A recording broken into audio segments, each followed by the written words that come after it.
the Within Orb podcast. Come get Within Orb. Hello, my name is Jenn Zahrt, and welcome to Within Orb, a production of the Celestial Arts Education Library, a podcast bringing people together around the love of astrology, books. Join me as I interview people about the astrology books that changed their life and practice. You can support the podcast at withinorb.com. Welcome to Within Orb, and today we are sliding down the West Coast to talk to Daniel Norman. Ba-ba-da-doo-doo-doo. Launching a new podcast right now called What Time Is It? What time is it? Yeah. You are sitting in front of so many clocks. I love this set. I shouldn't have to ask what time is it because I'm very well aware of what time it is. But are they all different times? I think so. I think they should be if they're not. That would be great. Yeah. You know those newsrooms where there's like 18 clocks? And where they're all from the different time zones? Yeah. Yeah. These are all just like different times in the universe. So what's going to be on your show? It's just going to be a show where people ask questions about astrology and other kind of alt spirituality things that they want to know about. And then I answer the questions to the best of my ability. I mean, I think there are some questions already where like, I have to think about that and do a little bit of research. And then there are some things that like I know about. And then there are some things where I'm like, I don't know about that, but I know someone who does. And so we'll bring somebody on. And yeah, I think that way it will just be a kind of like come as you are thing. Like I'm trying really hard not to be too prescriptive about what happens. It's just sort of like whatever comes up, super beginner questions, super advanced questions, and we're just going to throw them all together. I love that. Yeah, I think it'll be cool. And it's just like how I think about things. So I'm just going to do it that way. Awesome. Yeah. So how can people ask you questions? Because I know a lot of the listeners of Within Orb are like, what did she just say? And so they're probably going to come to you and say, hey, Daniel, can you explain what Jen was talking about over there? Anytime you don't know what Jen is talking about, you just come and ask me. I will ask Jen and then I'll tell you. But how do they get questions to you? You can submit questions on my website, which is everhappening.com/what time is it? And then there's a little box and you can type in your question, or you can like comment on Instagram or Threads or wherever you happen to find me. I think I'm at everhappening everywhere, and you can just send me a question and I'll put it in my back pocket. All right. Well, I do have a question for you. What question would that be? What was the first astrology book you ever read? The first astrology book that I ever read was The Inner Sky by Steven Forrest, but it would be years after I read that book before I actually got into astrology. I read that book because I was dating an astrologer, and I didn't think anything of it. Like I liked to read sun sign columns when I was a kid, and I have a really prominent sun in my chart, and I'm a Leo. So whenever I read the Leo things, I was like, well, yeah, that's me. So I never had a thing of, is astrology real? I was just like, I don't know. Whenever I read the Leo thing, it tells me about myself. But then I met a person who was like an actual astrologer. And so I was like, how does it work? What is it? And she was a person who frankly didn't really enjoy answering questions. Oh no. So at a certain point she was just like, here, read this book. And she was like a Steven Forrest evolutionary astrologer. Like I think she went to his thing. And so she gave me that book, and I was sort of like, oh, okay, that's how astrology works. Cool. And I kind of went about my merry way. You know, I was just sort of interested in what my partner at the time was doing and sort of trying to have an understanding of it. And I think at the time I did have a moment of, oh, I could do this. Like I remember understanding it really well. And I remember even talking to her about it like a year later when we were just sort of chatting about astrology. And she was like, you understand this? And I was like, yeah, I do. And, you know, at the end, he's like referring to one chart through the whole book. And then at the end, he reveals that it's Bruce Springsteen. And I love Bruce Springsteen so, so much. So I love that book. That's amazing. I love that. And then we broke up. And after that, I was just sort of like, I didn't really think about astrology. But for whatever reason, for the next couple of years, everywhere I went, people were talking about astrology. And I happened to be a person who knew more than the average person about astrology. So I found myself talking about it a lot.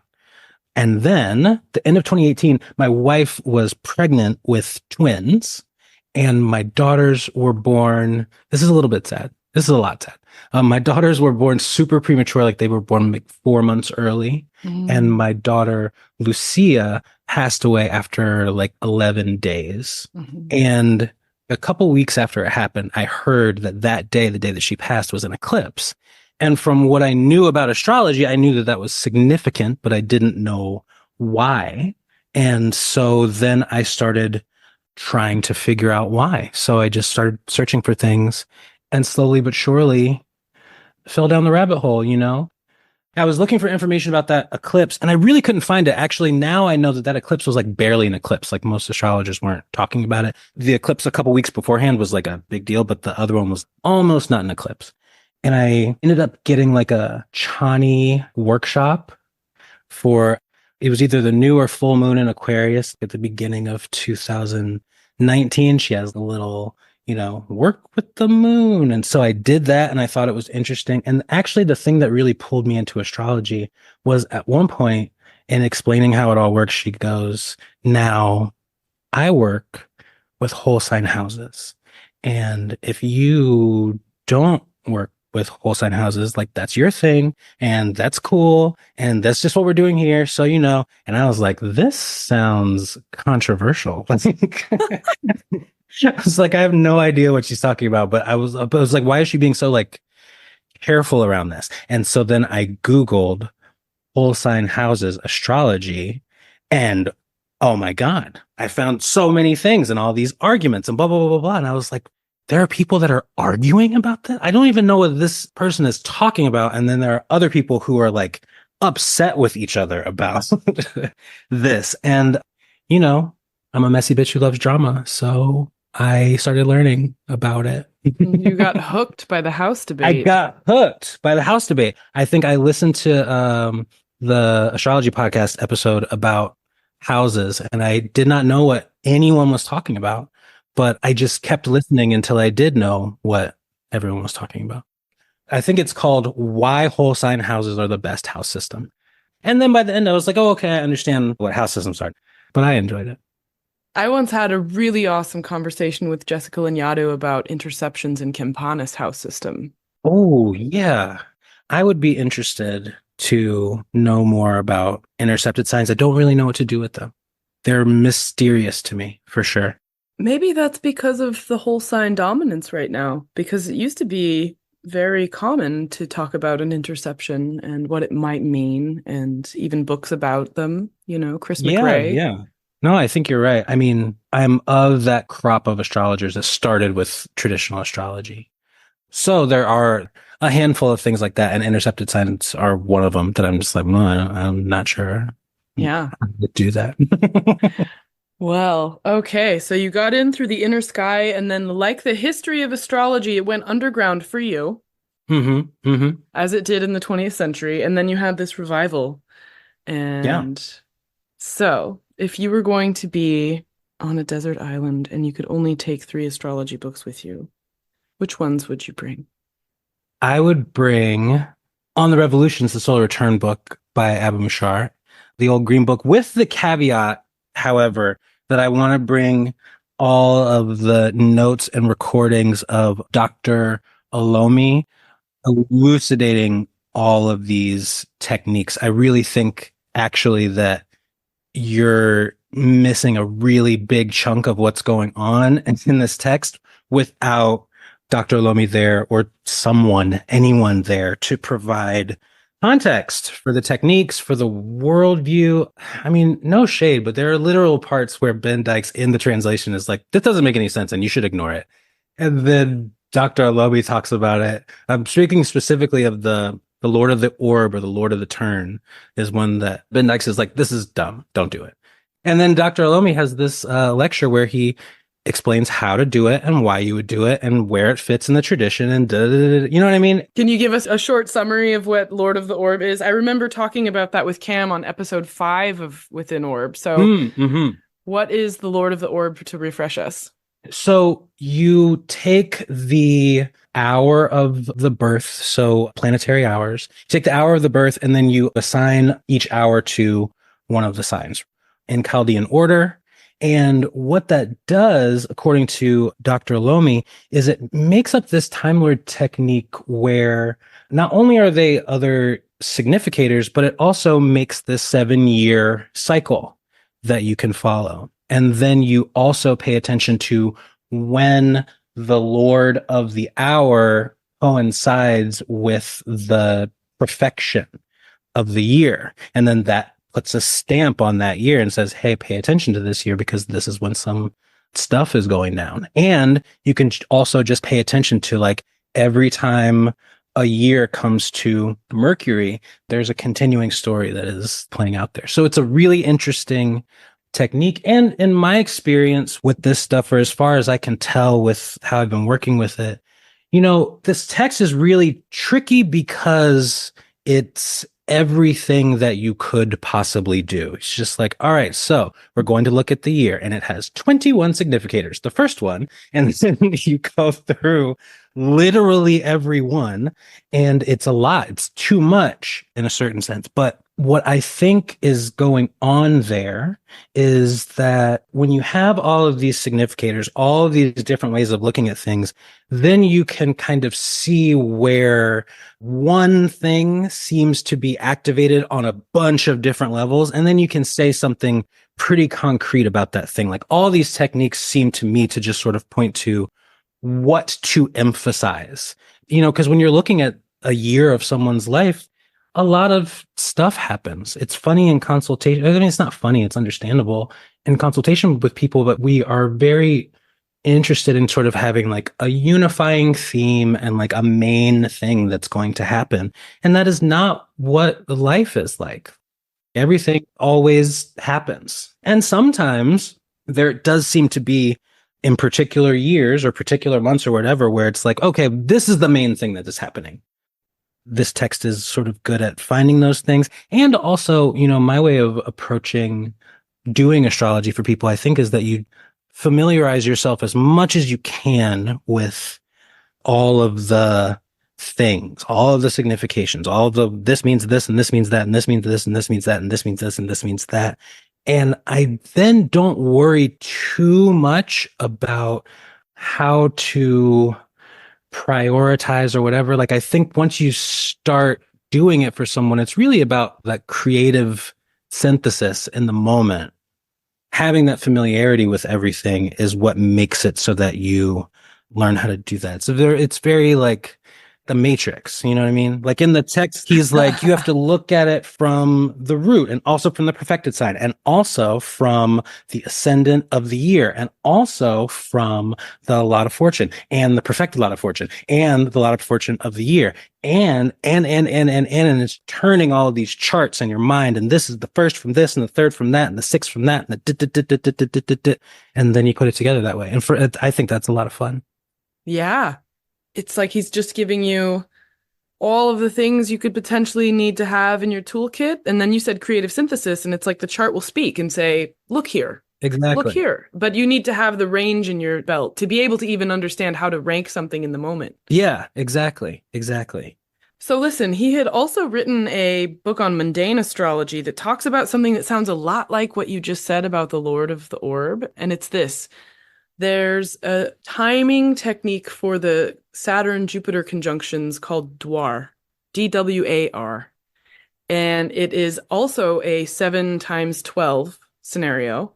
And in 1660, and if you remember in England, there was a massive plague back then, right? Yeesh. In 1660, the dwar got ruled by Saturn in Virgo, and it goes in Chaldean order backwards. So the previous one was the moon in Leo.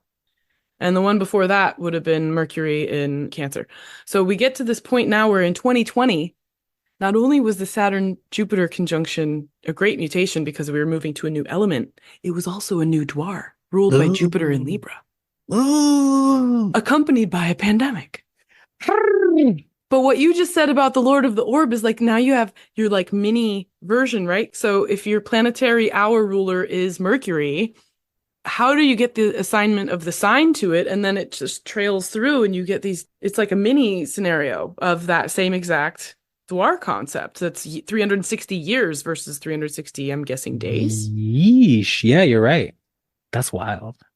I just love that you're picking up Abu Mashar because he was part of this Islamic tradition that I think is really worth rehabilitating. And I'm glad that Dr. Alomi is doing that right now. Yeah, it's my favorite stuff. I hope to continue to dive into it because I think that there's a lot there. It's just all like still in Arabic. I think one of the reasons that there's sort of a lot of emphasis on the Renaissance and on Lily is not just this sort of like Eurocentric thing, which we definitely have, but I think that the Islamic texts do come across as very theoretical.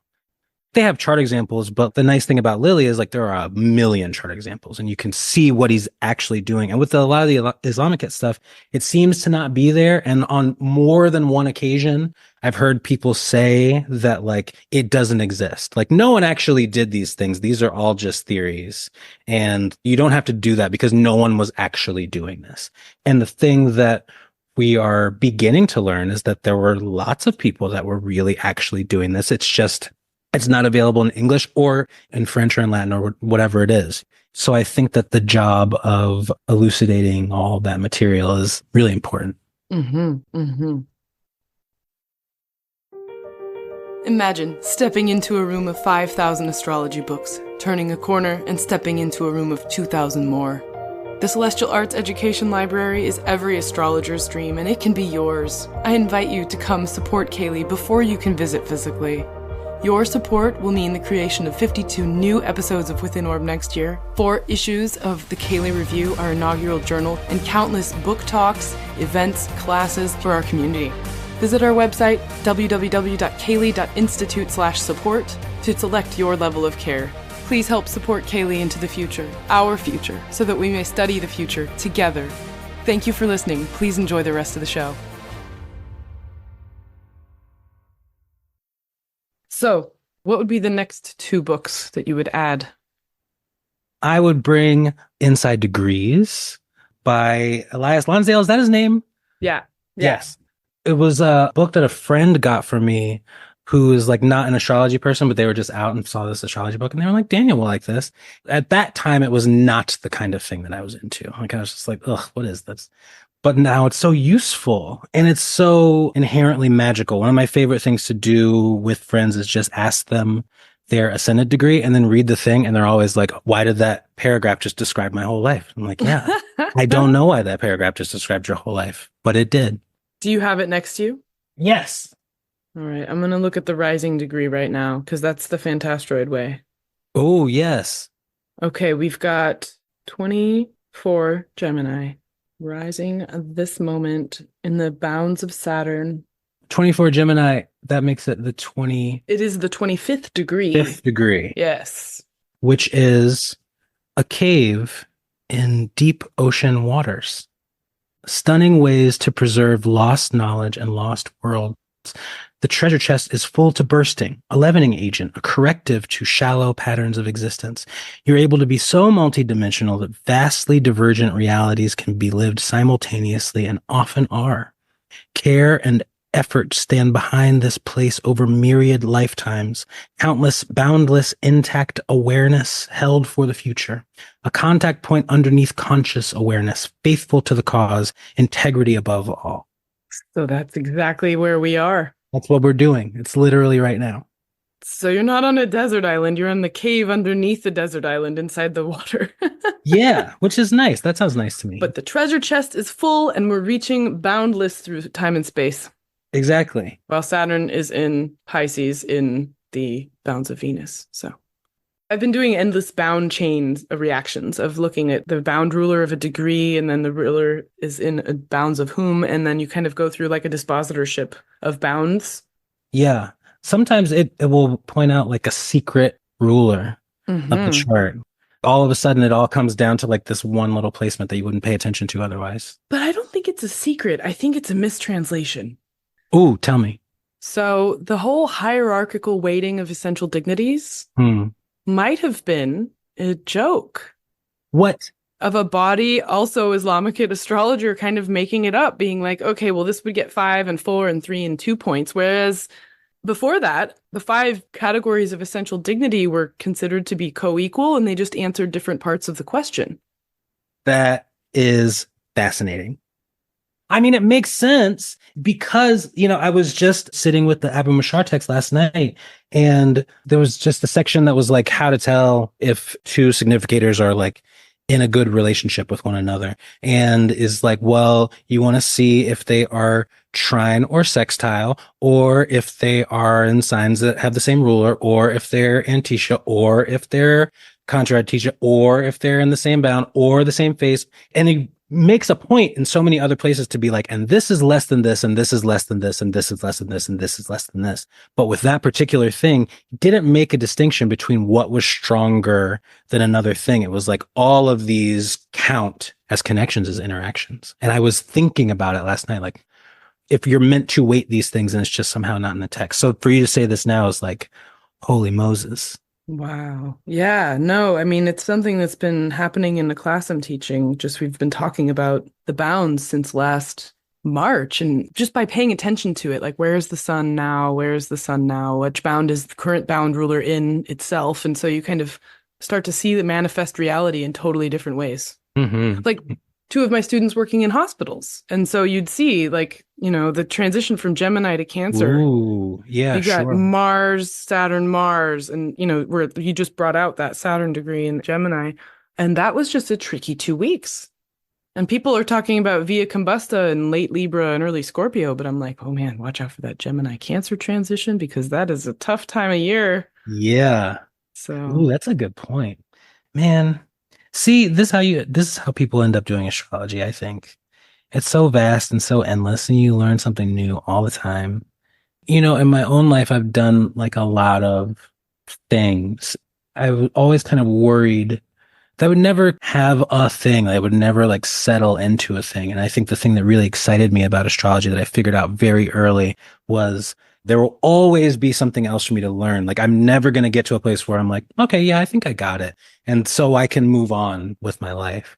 There's always so much. And then there's always stuff that supports it, especially with all of the ancient stuff. It's not just this thing of there being reviving these techniques. It is also this thing of trying to understand the context that the techniques come from is also fascinating. And, you can't really even use them properly if you can't get to that information. So it forces you to dig into so much.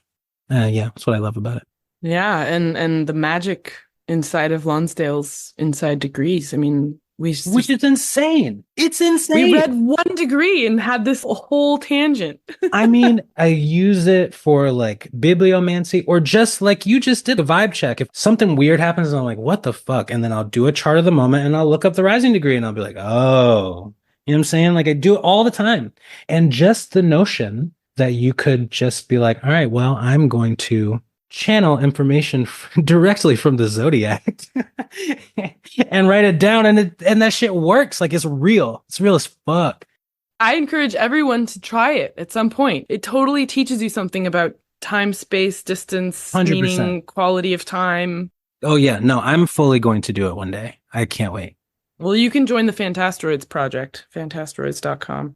You have a website for Fantasteroids? It's a landing page. It's just a picture of me photoshopped on an inflatable shark with Molotov cocktails and a bunch of flying pigs. Yeah. I heard you tell a story about that on a podcast one time, and I was like, that is wild. But everyone can make them. Yeah. That's the thing. So I had a student from Korea, and I was like, if you make a Fantasteroid in Korean that I will never know how the pun comes together, that would make me so happy. And there she was hanging out with her dad, and he said this thing, and she's like, oh my God, it's a Fantasteroid. And I was like, now there's a Korean one, I want to see them in hieroglyphics. I want to see them in every language possible. All right, come in. Anyway, so yeah, you find them just like we did. You look at the rising degree when you get some kind of hit in a conversation where somebody says something and you're like, beheaded palm tree? What? Something like that. I think that's how Elias did it. Sam Oakwell was just on the show, and he was talking about how there was this enclave in Santa Cruz, like a mystery school that he was running to be able to tune in with this sort of psychic antenna and get all of these things downloaded from space. That's pretty cool. I know, we're all hyper attuned to being freaked out by things that sound vaguely culty, but probably we should be less so. You need a little mystery group. It's okay. It's just like if it gets weird, leave. Close the container. Exactly. If you're going to start a cult, make it hard to join but easy to quit. And then you're fine. Then you have a cult. It's fine. I feel like that's going to take us to your third book. Yes. 36 Faces. OMG. Well, full disclosure, I don't have a copy of that book. I have it on the astrological black market. You can't get that book. That's why you would take it with you, because this is like you get to take it with you. Like you get 3 wishes, right? You get an actual copy of this book. That's amazing. You just brought out a facet of this I hadn't realized. It's like a genie. Like you get 3 wishes, you get 3 books. So you don't have it. So this is your way of getting it. Oh my God. Like finally. You got to get on the show to get this. Yeah. And I don't have to wait for Austin to finish this second deck and just ask the genie. That's great. There you go. Yeah. Or come to CAELi. CAELi could be your book genie. Yes. Right? No, yeah. So 36 Faces. I mean, what an accomplishment of Austin to like somehow create this cult book of vaguely kind of esoteric astrology. Like he's sort of popularized and in many ways defined this technique that so many people use in their practice. Nobody has the book. And yeah, it's just such a big part of how a lot of people do astrology. It's a big part of what I do with astrology. I think what is so cool about it is that not only do you get the cookbook, this is what this planet and this decan means, but there's also the fact that it is like a low-key grimoire. And it has all this history, which is great. And then I think the thing that is most fascinating about it for me is that it highlights the like inherently narrative nature of the significations. Like so many times it's like a planet and a sign and an aspect, and you're trying to kind of synthesize these things. But what is interesting about the decans is it's like this decan is about this story. And this story plays out in the life in these ways. And sometimes you just describe it to someone, they're like, yes, that is my whole life. I think that it reveals something rather profound about the nature of the universe. I think the thing about astrology is that you start to realize how much everything is really kind of made of meaning. And I think 36 Faces kind of highlights the extent to which our lives are playing out not just these abstract significations, but these pretty specific narrative arcs. I don't know. There's something just kind of a big mindfuck about that, but it's also, I don't know if comforting is the right word. It's funny while you talk because I'm thinking about Austin's chart and I'm like, I can't say that on air, but you're definitely, tuning into, I think, a transmission he was giving us in that. And also that goes back to the whole non-hierarchical essential dignity. Why would all of that entire book is equal 1 point? Exactly. Makes no sense. No, it's not 1 point. It's a different story. It's a different level, Yeah. So let's get people into astrology. If they're not already and they're not, queuing up questions for your podcast, what would you tell them to read? I think that you should read Temperament, Astrology's Forgotten Key by Dorian Greenbaum. What I like about it is that it gives us a way to talk about what you might think of as psychology without psychologizing the chart. You don't want to lose the ability to say to people like, this is what you are like, and this is how you approach things and da-da-da-da-da-da. But me personally, like I'm less interested in spending time in the reading, trying to figure out how the planet represents different parts of someone's personality. I think the thing about temperament is, again, it's another thing where I think the assumption is, from the perspective of modern astrology looking at traditional astrology, is that traditional astrology does not speak to psychology, does not speak to, I don't know, spirituality or evolution or whatever. But it's just not the case. It just does it in a different way. And this book is particularly interesting because Dorian Greenbaum is a trained historian. So she also elucidates the trajectory of the technique and how it is related to our modern notions of personality and psychology. And like it all comes from here. Surprise, surprise. So yeah, I think that's a good one. Even though it might be like a little advanced for a beginner, I personally think that beginners should start with things that are too advanced. Just jump in. You really just kind of want to blow your own mind. Just overwhelm yourself. You're speaking my language. I love it. I think that's awesome. Yeah, throw them in the deep end of temperament. But the thing that temperament would give is also a takeaway. You can use it immediately. Like, oh, that person has the morbs because Saturn is doing the melancholy thing all over them. And the other person's Exactly. sanguine because that's a hardcore air chart. You're right. It is highly applicable. And it's actually relatively easy to do once you figure it out. It's not even like that hard. It's just getting around the terminology. But that is a good Trojan horse way of teaching it too, because in order to do it, you have to be like, oh, well, what is this? And what is the element? And what is the sign? And what is the season? And what is. Right. It really just drops you into chart analysis in a pretty deep way. That's true. Good rec. Good rec. Okay. Any others you'd say?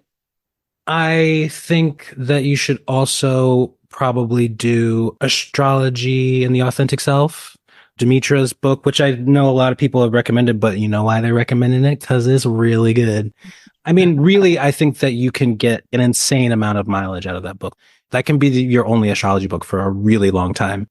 Also, I just find it really comforting. There's just something that is so warm and inviting about it. So I also think that you should just read all of her books, even the obscure ones that people don't talk about. Mysteries of the Dark Moon, get in there. We have it here at CAELi. Hey, and Postcolonial Astrology. Again, I think it's just another book that is good. I think that it's important for beginning astrologers to think about astrology not in terms of what it means in an individual person's life, and more the ways that it relates to everything that is happening. And I think that Alice Barclay Cat Ace's work is a really amazing example of what one can do with astrology. Like, I think that their output is really kind of singular and no one is doing what they're doing. And it's fascinating, even if it's not necessarily how I think about things or approach things. I think that that one is good, not only to get us thinking about things in a different way, but also, I don't know, there's room for you to do like really very original work in astrology. And I think that that's really cool. And I think that's the other thing about overwhelming yourself and blowing your own mind is you put yourself in the position of having to put it back together. And when you put it back together, you're going to put it back together in your own way. Not that there's anything wrong with, take a class and blah, blah, blah, blah, blah. Like, do the thing. It's fine. But sometimes I think that you will eventually go through a thing of having to unlearn your teacher's way of doing things to get to your own thing. Absolutely. I've seen that time and again. Yeah. Which is understandable. Like someone shows you how to do it. That's how you do it. But it's good to have that training in terms of one way just for long enough so that you get a sense of structure and then you can blow the structure up and then add like the hyperstructures that you were talking about before. Sure. Totally. Totally. I should probably have done that. Maybe, maybe not. I don't know. We all come in our own ways, but Yeah, I really liked postcolonial astrology's sense of. I felt like I was back in college while reading it because there were so many references to theory, and for sure, it felt very much like a syllabus implemented. So if you didn't get that experience, you could read that book and get it. And it does a really lovely job of tying together capitalism and colonialism in a way where you can see how, to a certain extent, they've damaged a certain kind of relationship to astrology. Also, just the way that the significations are culturally determined. I think about the section on the sun and how they relate the sun to surveillance. That's a particular perspective and a particular cultural understanding, but it's not wrong. It's, in many ways, it's very right. It's sort of like the culture feeds the significations and the significations feed the culture. There's this weird kind of loop between the as above, so below of it all that I think is just kind of fascinating. And they do a great job of creating questions where one didn't know there was needed to be a question if one is privileged to not have to ask those questions. Right. it's not just an academic exercise. It's also like useful as astrology. There have been times when I've pulled those things into my own understanding, my own ways of reading my own chart. And then places where it has been appropriate, it's come up in consultation as well to be like, oh, you know what? This is also about your relationship to whiteness. Have you thought about that?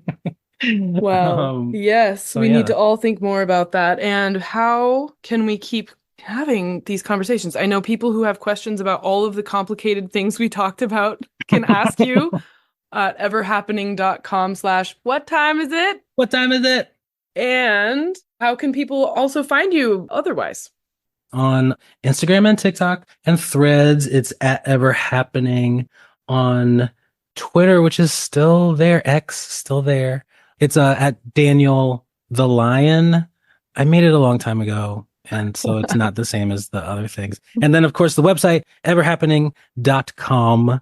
And yeah, you know, find me out there on the internet. I'm hanging out, and I like to talk about things. All right, all right. Well, thank you so much for your time today and all of your wisdom. Thank you for having me. This is the best. It is such an honor. I really admire you quite a lot. It means a lot to be invited here as a guest. It's really cool. It's entirely mutual, Daniel. Thank you for listening to Within Orb. To learn more about the Celestial Arts Education Library, or to become a member, visit our website at CAELi.institute. That's www.caeli.institute. If you enjoyed this episode, please help spread the word.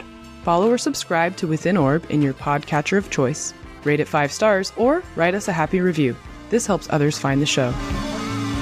We also want to give a big thanks to the indie band The E-Block for contributing their song Wake Up for our intro and outro music. You can find them at their website, eblockband.com. This is Jenn Zahrt, signing off for now. See you next time.